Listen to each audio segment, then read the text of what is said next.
Millionaire saw his maid crying naked in the pool on security camera and changed her life forever.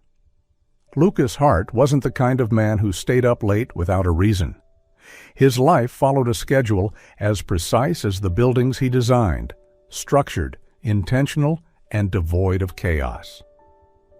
But that night, sleep refused to come. He sat alone in his study, a half-finished glass of whiskey sweating on the table, the soft light reflecting off blueprints he hadn't touched in hours. The modern hillside home overlooking Lake Washington was cloaked in silence, not peaceful silence, but the kind that echoed, that kind that scraped against the edges of a man's thoughts. Out of habit, not need, Lucas picked up the remote and turned on the security monitor. He flipped through the feeds until the backyard appeared. The pool glowed softly under the underwater lights, its surface calm, quiet. But in the middle of the water, there was a figure. He leaned closer. At first, he thought it was a reflection, some trick of the light. But as the image sharpened, his breath caught. Aria Morales, the live-in housekeeper who had worked in his home for nearly a year, was in the pool. Not cleaning, not working.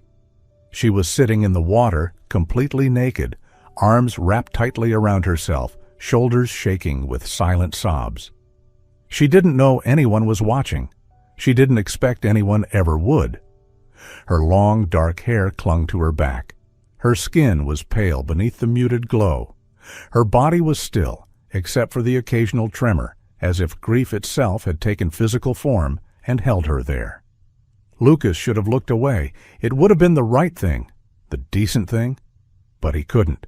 Not because she was naked, but because her sorrow filled the space around her like the water, quiet, suffocating, and utterly real.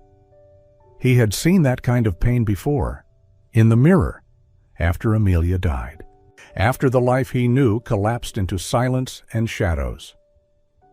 Abruptly, Lucas turned off the monitor. His hand trembled slightly as he set down the remote. He closed his eyes, but the image replayed again and again, like rain falling in his memory. That night, he didn't sleep. Aria Morales had been working in Lucas's home for nearly a year, and until that night, she had been nearly invisible to him. She was part of the background, a quiet presence in the quiet world he had built to escape memory and emotion. She was always on time, always polite, always silent. She moved through the house like smoke, leaving no trace behind.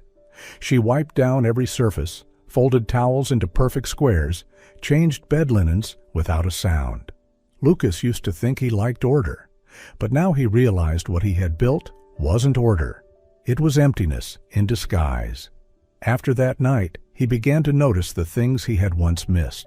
Her eyes were red in the mornings, not from allergies, as he had once assumed, but from crying. She flinched slightly when he entered a room unexpectedly, like someone caught doing something wrong. And sometimes, while watering the plants or wiping the counters, she would hum a Spanish lullaby, soft and slow, like a memory no one was allowed to touch. Lucas didn't know what he was looking for. He only knew that since the moment by the pool, he couldn't go back to not looking. One morning, he lingered in the kitchen longer than usual, holding a coffee cup, eyes fixed on the doorway, as if waiting for something he couldn't name. Aria walked in. Same gray uniform, hair tied back, eyes downcast. "Good morning," she said quietly, then moved toward the sink. He didn't respond, just gave a small nod. Something in his chest tightened, like her sorrow had shape now, and it had begun to wrap itself around him. From that day, his routine changed, subtly but intentionally. He began adjusting his schedule to match hers. If she cleaned the study at 9, he made sure to be there 10 minutes earlier. If she did laundry in the afternoon, he happened to pass by. It wasn't about control. It wasn't even about curiosity anymore. It was about presence, about not letting someone drift away unseen. One afternoon, while watering plants on the second-floor balcony, he saw her in the backyard. No cleaning supplies, no tools, just standing still, looking at the pool. The same pool where he'd first seen her fall apart. She didn't know she was being watched. Her eyes weren't on the water, but through it, as if remembering something the world had forgotten. Lucas didn't call out, didn't interrupt. In that stillness, he understood something. Maybe Arya wasn't working just to survive. Maybe she was holding on, not to her job, but to her place in the world. For years, Lucas had been surrounded by people who wanted something from him: money, status, access. Arya wanted nothing, not even to be seen. And yet, now that he had seen her, truly seen her, he couldn't unsee her. The pool was no longer a place to swim or relax. It had become a mirror, not because of what she had done in it, but because of what it had shown him: a soul quietly breaking apart. And for the first time in years, something inside Lucas stirred. After days of quiet observation, Lucas began breaking the invisible distance between them. Not loudly, not forcefully. He didn't fully understand what he was doing. He only knew that he couldn't keep living the same way, pretending that Arya didn't exist in the same world, under the same roof, carrying a sorrow he once knew intimately. One morning, while she wiped the kitchen counter, he asked, "Do you like the meals the chef makes?" She looked up, a flicker of surprise crossing her face, then lowered her gaze again. "Yes, everything is delicious." He nodded, asked nothing more. Another day, as she passed him in the hallway, he stopped her gently. "Is your room upstairs warm enough? I can have a heater installed if needed." She looked at him for a brief moment, then gave a small, soft smile. "It's warm enough. Thank you." Each question, each small offering, meaningless to anyone else, was an internal struggle for Lucas. He was relearning how to be present, not out of obligation, but out of care. She still didn't initiate conversations, but she no longer avoided him. And when their eyes met now, she didn't look away as quickly as before. Then, one day, Lucas discovered something unexpected. He came home earlier than usual, just as rain began to fall gently over the city. Walking past the hall, he heard the sound of a piano, the notes soft, aching, and beautiful. He stopped. The living room door was slightly ajar. Inside, Arya sat at the piano, her fingers gliding over the keys as if brushing the surface of an old memory. She didn't know anyone was listening. The piece ended with a long, lingering note. She sat still, eyes closed, as if holding on to the breath of something long gone. Lucas stepped into the room. "That was beautiful," she startled, turning quickly. "I'm sorry. I didn't realize anyone—" "It's fine," he said gently. "Don't stop playing." She hesitated, then whispered, "I haven't played in a long time. My fingers don't remember the way they used to." "They seem to remember just fine," he smiled. She told him it was a lullaby her mother used to sing. No title, no sheet music, just something she remembered and pieced together as a child. Lucas sat beside her. For the first time, they spoke not as employer and employee, but as two people holding pieces of something broken. The next day, he left a small package outside her door. Inside, a collection of classical piano sheet music and a folded note. It read, "Play more. This house needs it." No signature, but she knew who it was from. That evening, the piano sang again, slowly, hesitantly, like her heart was learning how to breathe again. From then on, music became their bridge. Arya would play. Lucas would listen, sometimes from the hallway, sometimes sitting beside her. Few words passed between them, but presence was enough. The silence was no longer empty. It became shared space, safe and quiet.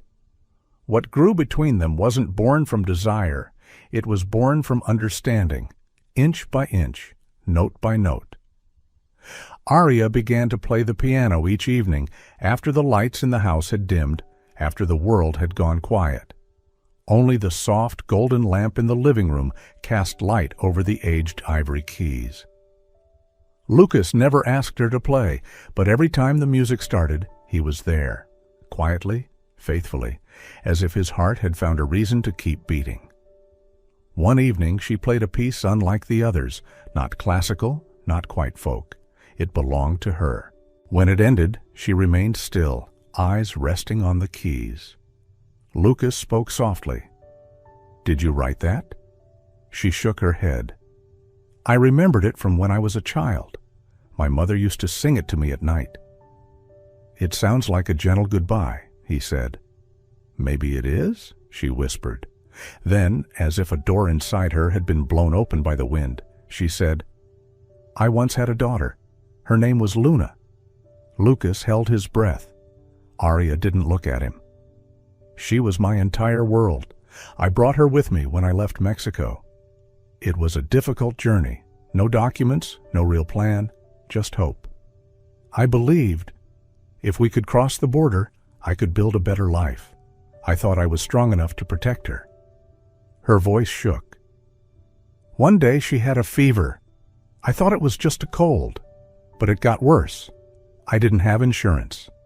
I was afraid that if I took her to the hospital, they'd find out I had no papers, and they'd take her from me." She paused, swallowed. "So I waited. Too long. When I finally carried her into the ER, they said it was too late." Her breath caught. She died. In my arms. Lucas said nothing. He didn't question. He didn't try to comfort her. He simply sat there, watching her, as if her grief was a fracture in the earth, one he couldn't step over, but couldn't look away from either. Since that night, Aria whispered, "I stopped being a mother. I stopped being anyone. I didn't want to live, but I couldn't die.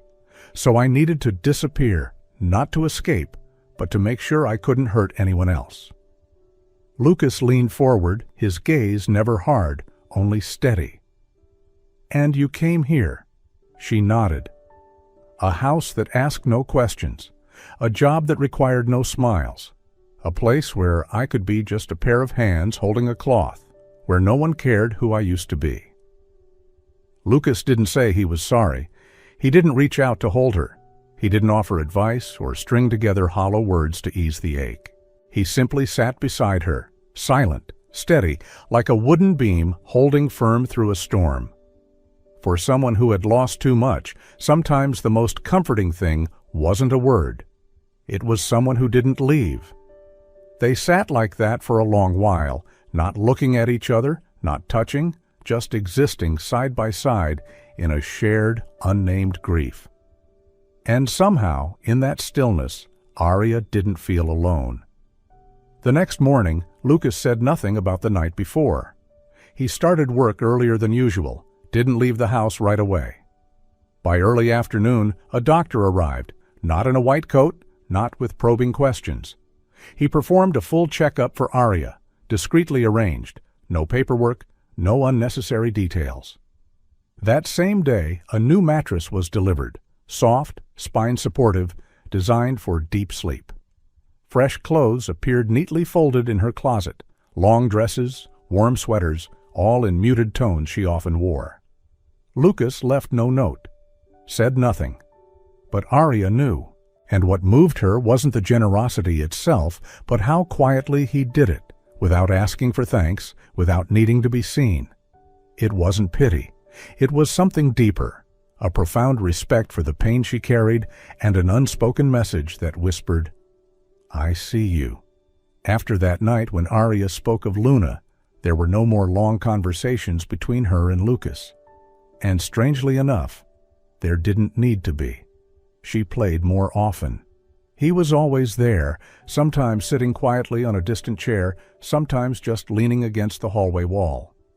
He never interrupted, never filled the space with unnecessary sound. His presence was a kind of wordless reassurance, and her music was everything she'd never said aloud. Breakfasts became a routine. No one invited the other. No one asked. But every morning, Lucas appeared in the kitchen, awkwardly wrestling with a skillet, and Aria arrived not long after, hair tied neatly, wrapped in muted sweaters, her eyes no longer hollow. They sat across from each other, at first in silence, then in passing phrases. "Looks like it might rain today." "The eggs burned less this time."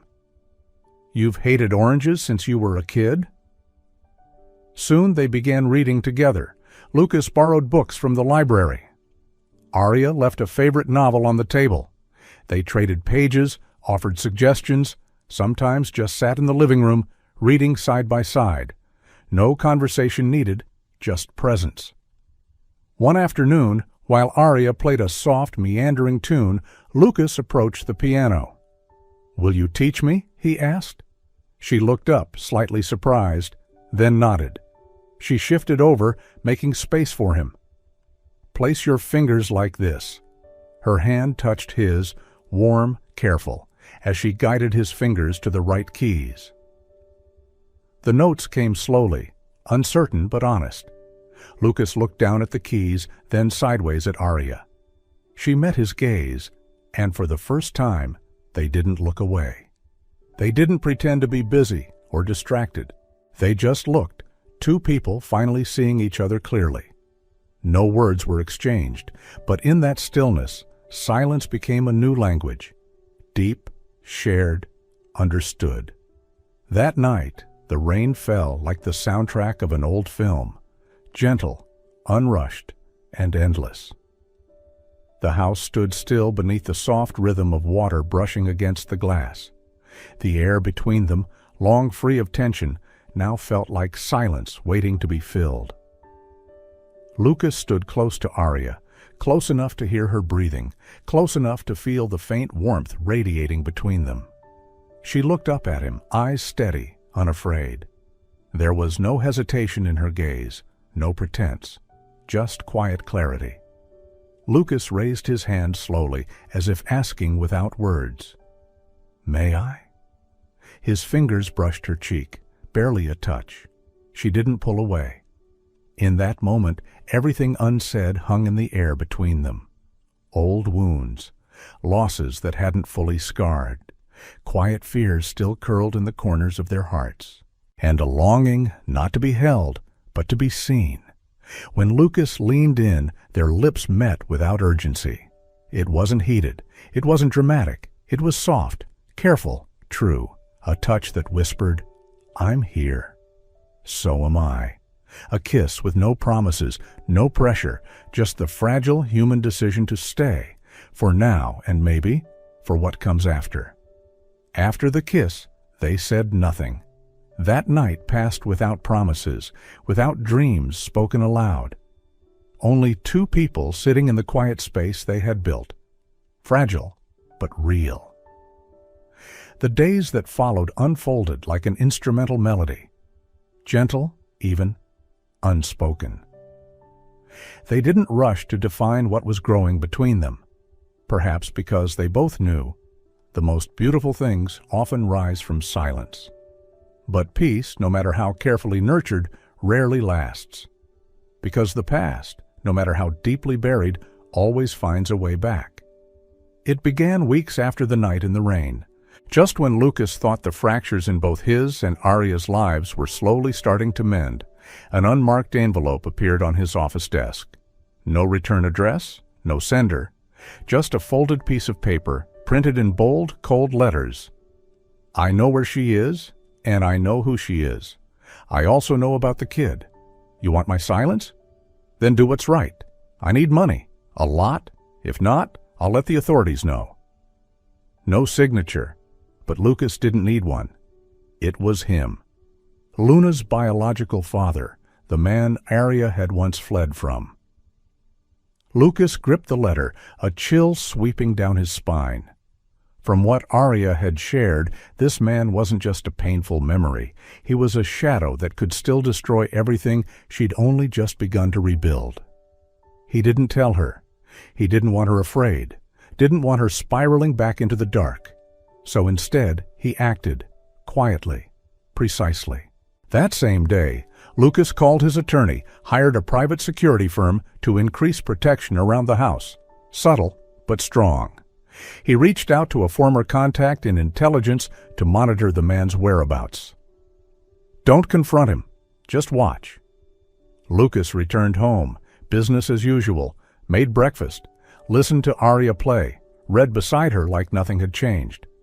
But inside, he was moving pieces across an invisible chessboard where one wrong move could shatter everything. He carried that secret like a grenade, its pin barely held in place. Until Arya found the letter.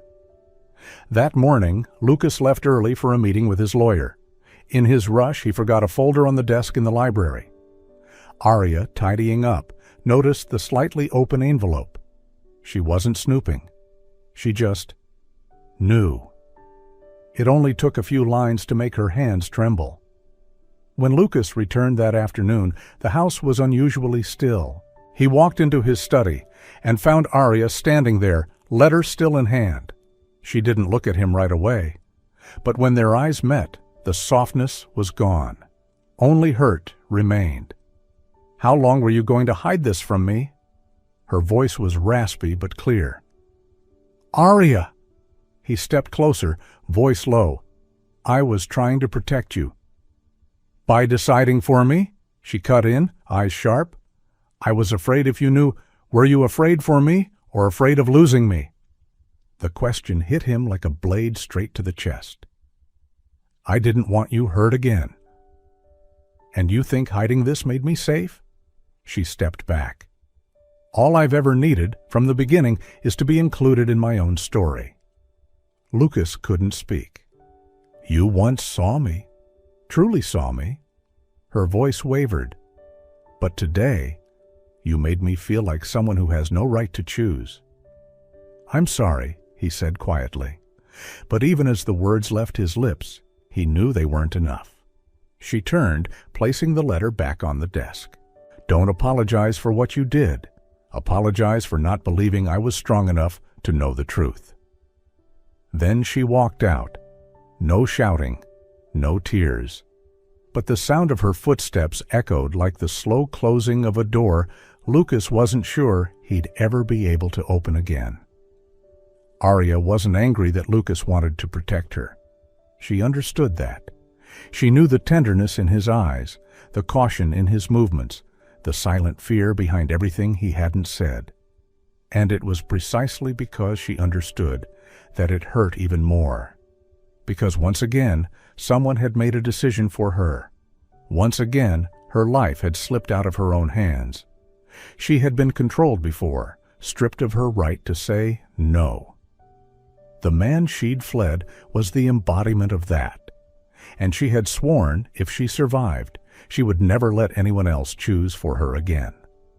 Lucas, for all the things he had done right, had forgotten the one thing that mattered most, that Arya didn't need a savior. She needed a partner. She needed to be trusted to be strong enough to hear the truth, to be given the choice to face her fear on her own terms.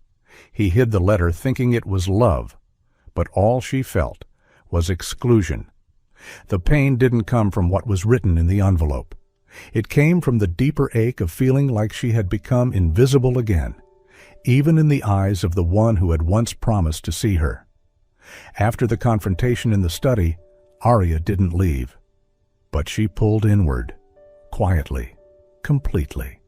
She no longer played the piano in the evenings. She no longer passed through the kitchen in the early mornings. There were no sizzling pans, no familiar clink of teacups. When they passed each other in the hallway, she didn't stop. Lucas didn't call after her. He didn't try to pull her back. He understood. Some distances couldn't be bridged with apologies. They could only be mended with time. So he gave her space. He remained in the house, went to work, left a book or two on the table like before. But everything had gone still again, like the days before they had ever truly seen one another. And the most painful part wasn't the silence. It was the sense of losing something he had never dared to hope for until it became real. He slept little, didn't listen to music. He kept himself busy with work, with movement, anything to stop his thoughts from spiraling into regret.